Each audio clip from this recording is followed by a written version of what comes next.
Subscribe करें electrical Urdu tutorials channel को और बेल का आइकन दबाइए ताकि आपको मिल सके हमारे अपडेट सबसे पहले। बिस्मिल्लाहिर्रहमानिर्रहीम, अस्सलाम वालेकुम। मैं हूं सिकंदर हैदर और आप देख रहे हैं इलेक्ट्रिकल उर्दू ट्यूटोरियल्स चैनल। दोस्तों, आज की वीडियो में हम डिस्कस करने वाले हैं वो बातें जिसकी वजह से हमारा जो सिंगल फेज मोटर है या तो काम नहीं कर रहे या जल जाता है। तो सबसे पहले आपने करना है क्या होगा, आपसे अगर आपका मोटर नहीं चलता तो उसमें आपने सबसे पहले जो स्टेप लेना है वो क्या लेना है।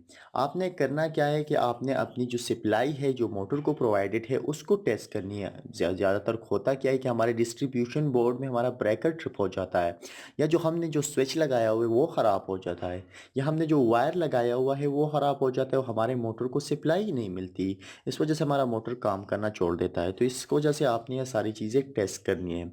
उसके बाद अगर आपका मोटर को सप्लाई मिल रही है लेकिन वो चालू नहीं हो रहा है तो उसके बाद जो मेन चीज़ आपने टेस्ट करनी है उसका कैपेसिटर टेस्ट करना है। उसके बाद आपकी वाइंडिंग टेस्ट करनी है। जैसे कि मैं अगर यहाँ पर एक कैपेसिटर है तो उसको मैं टेस्ट कैसे करूँगा, यहाँ से मैंने हटा दिया है। अब मुझे इसके लिए कोई भी तरीका मैं अपना सकता हूँ। इसको डायरेक्ट एक थोड़ी वक्त के लिए 1 सेकंड के लिए 2 सेकंड के लिए करंट प्रोवाइड करूँगा। उसके बाद मैं इसको शॉर्ट सर्किट यहाँ से बना दूंगा, इन दोनों को आपस में मिला दूंगा। अगर ये अच्छा सा स्पार्क बनाता है तो ये कैपेसिटर अच्छा होगा, लेकिन ये एक अच्छा तरीका है नहीं। और उसको अगर आप प्रॉपरली टेस्ट करना चाहते हो तो इसके लिए आप एक ऐसे मीटर का इस्तेमाल कर सकते हो जिसमें आपके पास कैपेसिटर टेस्टिंग की ऑप्शन हो। जैसे कि मेरे इस मीटर में कैपेसिटर टेस्टिंग ऑप्शन है, मैं 200 माइक्रोफैराड तक टेस्ट कर सकता हूँ। तो इसके लिए मुझे ये लीड हटानी होगी और यहाँ पर लगा देनी होगी। अब मैंने इसकी टेस्टिंग पे लगा दिया है। टेस्टिंग लगाने के बाद मुझे करना क्या होगा, इस कैपेसिटर को टेस्ट करना होगा। अब ये कैपेसिटर तकरीबन मुझे दिखाई दे रहा है कि ये 20 माइक्रोफैराड का है, नया कैपेसिटर है, लेकिन आपको ओल्ड ही चेक करना होगा। और उसके बाद मैं इसके साथ लगा देता हूँ तो तकरीबन 21 माइक्रोफैराड का कैपेसिटर बनता है और ये बिल्कुल ठीक है। इसी तरह ये ओल्ड कैपेसिटर मैं आपको दिखाता हूँ। जैसे कि अगर आपको कुछ इस तरह के कैपेसिटर मिल जाए, जैसे कि ये बिल्कुल उबड़ा हुआ है और जल चुका है, तो क्या ये कैपेसिटर ख़राब है या ठीक है। तो उसको टेस्ट करने के लिए आप वो तरीका भी अपना सकते हो, एक एनालॉग मल्टीमीटर का भी इस्तेमाल कर सकते हो। उसके हवाले से मैंने एक वीडियो की हुई है। और मैं अब क्या करूँगा, इसको थोड़ा मैं चेक कर लेता हूँ तो कितना है ये कैपेसिटर। मेरे ख्याल से मेरा मीटर ऑफ हो गया है, मैं दोबारा से ऑन कर लेता हूँ। और ये तकरीबन 38 माइक्रोफैराड का है, 38 या उससे थोड़ा ज़्यादा। अगर इस कैपेसिटर को देखें तो ये 40 माइक्रोफैराड का है। तो ये मेरे ख्याल से ख़राब नहीं हुआ है, बिल्कुल ठीक है, ये अभी काम कर सकता है। इसके बाद आपने जो टेस्टिंग करनी है उसमें आपने करना क्या है, आपने सबसे पहले आपने क्या करना है, इस वाइंडिंग की वायर्स को लेना है। ये वाइंडिंग की वायर्स आप देख रहे हैं, इसको टेस्ट करना है। तो आपको अगर ये वाइंडिंग की जो कनेक्शन है इस तरह कुछ मिल रही है तो इसमें आपके साथ ये जो है ये कॉमन है, ये रनिंग है, ये स्टार्टिंग है। तो इसमें आप अलग अलग भी टेस्ट कर सकते हो, लेकिन अगर आपके पास 3 वायर्स निकले हुए हैं, जैसे कि ये कॉमन है, ये 2 है लेकिन अब एक बन चुका है, तो आपने टेस्टिंग करना क्या है, आपने इसको लगाना है ओहम टेस्टिंग पर। ओहम टेस्टिंग के लिए आप दोबारा से मैं इसको ओहम पे लगा देता हूँ और यहाँ पर मुझे ओहम सेलेक्ट करना होगा। तो मेरे साथ जो कॉमन है ये वाला है, या कॉमन मुझे फाइंड आउट करना है तो कॉमन वो होगा, या मेरे साथ रनिंग और स्टार्टिंग वो होगा जिसका रेजिस्टेंस ज़्यादा होगा। तो अगर मैं इन दोनों का रेजिस्टेंस चेक कर तो ये मेरे साथ 9 ओहम दिखाई दे रहा है। इस तरह इन दोनों का रेजिस्टेंस चेक करो तो ये मेरे साथ 13 ओहम दिखाई दे रहा है। तो ये मेरे साथ रनिंग और स्टार्टिंग है। अब मुझे इसमें रनिंग और स्टार्टिंग फाइंड आउट करना है। तो सिंपली आपने करना क्या है, आपने ये तो फाइंड आउट कर लिया कि ये मेरे साथ कॉमन है। कॉमन के बाद आपने इसके साथ लगा देना है। तो ये मेरे साथ 13 है, तकरीबन 10 ओहम के करीब, 9 ओहम इस तरह मेरे साथ ये दे रहा है, तकरीबन 3 ओहम। तो मेरे साथ ये रनिंग हो गया, ये मेरे साथ जो है स्टार्टिंग हो गया, ये मेरे साथ कॉमन हो गया। तो इसके रेजिस्टेंस बिल्कुल आपको सही दिखाई दे रहे हैं, यानी इसमें कोई मसला है नहीं, आपको कॉमन स्टार्ट रन बिल्कुल सही नज़र आ रहा है।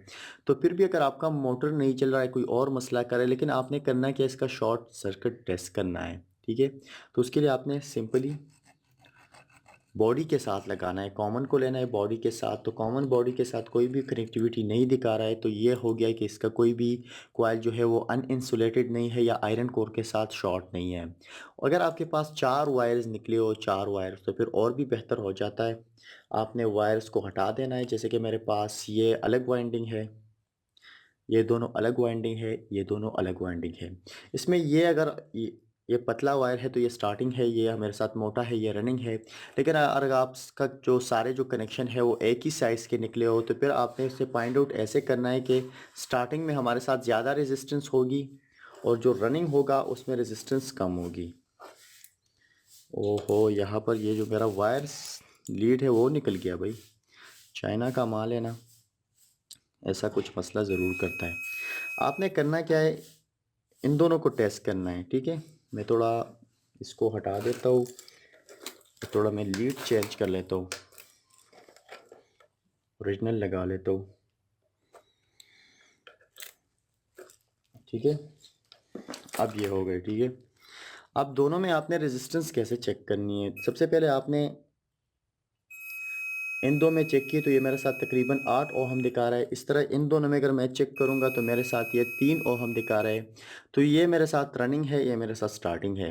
अब मुझे करना क्या होगा कि इन दोनों के बीच अगर कोई कनेक्टिविटी होगी इस तरह तो ये इस वाइंडिंग में मसला होगा। मुझे रनिंग के साथ एक वायर लगाना है, एक मुझे स्टार्टिंग के साथ लगाना है, ठीक है। तो यहाँ पर कोई भी कनेक्टिविटी है नहीं, तो इसका मतलब है कि इसकी वाइंडिंग बिल्कुल ठीक है। लेकिन अगर आप इस वाइंडिंग को अंदर से देखें और ये जली हो या काली हो गई हो तो फिर इसमें मसला होता है। कई बार मोटर जल भी जाता है लेकिन उसकी जो इंसुलेशन है वो ख़राब नहीं होती, यानी उस आपस में कोई कनेक्शन नहीं होता, क्रॉस कनेक्शन भी नहीं होता। इस तरह बॉडी के साथ यानी आयरन कोर के साथ कोई भी कनेक्शन नहीं बनता है, लेकिन भी मोटर जली होती है। तो आपने वाइंडिंग को देखना है, अगर वाइंडिंग जली हुई हो, जैसे कि मैंने अभी एक वीडियो बनाई हुई है, आपको मिल जाएगी इस मोटर की वाइंडिंग की। ये मोटर तो अभी मैंने वाइंड किया हुआ है। तो इस तरह का कोई मसला आ सकता है। दूसरी बात यह है कि अगर आपकी बैरिंग्स ख़राब हो जाओ, आपका मोटर है वो सख्त हो जाए, तो उसका सबसे मेन रीज़न होता है कि उसका बैरिंग ख़राब होता है। तो आपने दोनों बैरिंग्स चेक करनी है। अगर बैरिंग्स ख़राब हो तो फिर आपको उस बैरिंग्स को तब्दील करना होगा। तो इस तरह से ये मोटर्स में कुछ ऐसे मसले आ जाते हैं। कई बार ऐसा होता है कि आपका बैरिंग ठीक होता है लेकिन उसमें वो पुराना ग्रीस जो होता है वो ख़राब होता है, यानी उसको सिर्फ ऑयल कराने की ज़रूरत होती है। तो इसके लिए आपने करना क्या होगा, उसके लिए आपने उस बैरिंग से वो पुराना जो भी ग्रीस है वो मिट्टी बन चुका होगा तो उसको हटा देना है। आपने सफाई करनी है, किसी भी स्क्रू ड्राइवर का आप इस्तेमाल कर सकते हो। उसके बाद जब वो हट जाए तो आपने एक थोड़ा सा ग्रीस लेना है या कोई ऑयल लेना है, और उसके बाद उस बैरिंग को ग्रीस कराना है या ऑयल कराना है। जैसे कि मैं यहाँ पर इस बैरिंग को ग्रीस दे रहा हूँ और इससे ये बैरिंग जो है वो बिल्कुल परफेक्ट बन जाएगा, यानी ये बिल्कुल नया बन जाएगा। लेकिन आपने इसको थोड़ा घुमाना है, जैसे कि मैं यहाँ पर घुमा रहा हूँ, और घुमाने से क्या होगा कि इसमें ये ग्रीस अंदर तक चला जाएगा। उसके बाद थोड़ा थोड़ा और देंगे और उंगली की मदद से आप इसमें अंदर डालने की कोशिश करेंगे। इस तरह एक साइड से कर लेंगे तो दूसरे साइड से भी इसी तरह आप कीजिए। तो ये तो था, एक बैरिंग को आसानी से आप नया बना सकते हो। तो नया बैरिंग खरीदने की या चेंज करने की ज़रूरत ही नहीं पड़ेगी अगर बैरिंग ख़राब नहीं है तो। अब बात करते हैं कि ये जलते क्यों है। सबसे पहली बात है कि अगर आपकी सप्लाई जो है सिंगल पेज की मोटर है तो सिंगल पेज मोटर में अगर एक वायर कट हो जाए तो इस वजह से मोटर नहीं चलती है। जैसे अगर 3 पेज में हमारे साथ एक वायर ओपन हो जाए और मोटर चालू कर हो हालत में हो तो उस वजह से मोटर चल सकती है, या एक वायर ओपन हो और अगर मोटर को चालू करें तब भी मोटर हमारे साथ जल सकती है। लेकिन इस तरह सिंगल पेज में हमारे सिर्फ दो ही वायर्स होते हैं। दो ही वायर्स में अगर एक वायर हमारे साथ, यानी अगर एक मोटर है मेरे पास, ठीक है, तो एक आता है न्यूट्रल और एक आता है पेज। अगर इसमें एक वायर हमारे साथ ओपन हो जाए या किसी वजह से ना मौजूद तो ये मोटर में सर्किट ही कंप्लीट नहीं होता है, तो मोटर स्टार्ट नहीं होगा लेकिन मोटर जलती नहीं है।